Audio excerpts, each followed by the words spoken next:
Hello friends, आज हम देखेंगे यूनिसेफ के बारे में। यूनिसेफ का फुल फॉर्म होता है United Nations international children emerging fund. ये 1946 में आया था। इसका फर्स्ट पॉइंट हमारा ये कहता है यूनिसेफ वाज क्रिएटेड। यूनिसेफ को एक पर्पस के लिए बनाया गया। किस पर्पस के लिए बनाया गया? ताकि यूनिसेफ का देखो, आपको फुल फॉर्म से क्या पता चल रहा है, united nation international children's emerging fund. तो ये काम किसके लिए कर रहा है? ये चिल्ड्रंस के लिए काम कर रहा है। इसका पर्पस क्या है?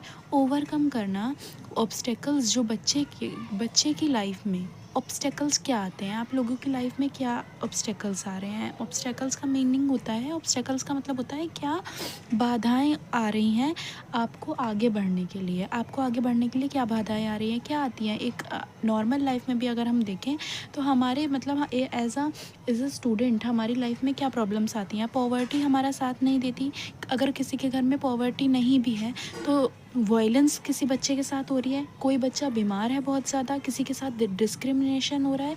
ये इसका क्या पर्पस है? यही सब जो हमारे ऑब्स्टेकल्स आते हैं ना एक बच्चे की लाइफ में, जो ऑब्स्टेकल्स आ रहे हैं उनको रिमूव करना यूनिसेफ का काम है। यूनिसेफ इसीलिए बनाया गया है ताकि बच्चों की लाइफ में जो भी ऑब्स्टेकल्स आ रहे हैं, चाहे वो पॉवर्टी हो, चाहे वो वायलेंस हो, चाहे वो डिसीज़, अगर किसी बच्चे को डिसीज़ हो गई, किसी बच्चे को डिसेबिलिटी हो गई, किसी बच्चे के साथ डिस्क्रिमिनेशन हो रहा है, उसके साथ किसी भी तरीके का वायलेंस हो रहा है, उन सबको चाइल्ड के पाथ से रिमूव करना और चाइल्ड को जितनी हो सके उसको अपॉर्चुनिटीज़ प्रोवाइड करना। उसके बाद हमारा सेकेंड पॉइंट क्या कहता है? UNICEF works to make children protection system.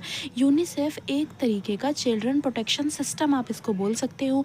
ये क्या करता है? ये inclusive and accessible environment provide करता है चाइल्ड को, कि उसको एक इंक्लूसिव इन्वायरमेंट मिले और उसको एसेसिबल इन्वायरमेंट मिले। कोई भी ह्यूमन राइट जो है उसका वायलेट ना हो, उसको सारी तरीके की अपॉर्चुनिटीज़ मिले। Children with disability are protected from harm and discrimination. सबसे ज़्यादा अगर आप देखेंगे ना, आपको नहीं लगेगा कि हाँ एक डिसेबिलिटी वाले के साथ डिस्क्रिमिनेशन होता है, लेकिन अगर आप किसी डिसेबल्ड पर्सन से पूछोगे तो उसको डे टू डे लाइफ में उसके साथ बहुत डिस्क्रिमिनेशन हो रहा है। और उसी को रिमूव करना क्या काम है? उसी का रिमूव करना यूनिसेफ का काम है, कि एक डिसेबल्ड वाले पर्सन के लिए भी, एक नॉर्मल चाइल्ड के लिए भी और चिल्ड्रन विद डिसेबिलिटी के लिए भी वो उसके सारे राइट्स को प्रोटेक्ट करना, उसका किसी भी तरीके का उसके साथ डिस्क्रिमिनेशन ना हो, इस चीज़ का यूनिसेफ ध्यान रखता है। उसके बाद हमारा थर्ड पॉइंट क्या कहता है? UNICEF responds in emergencies to protect the rights of children.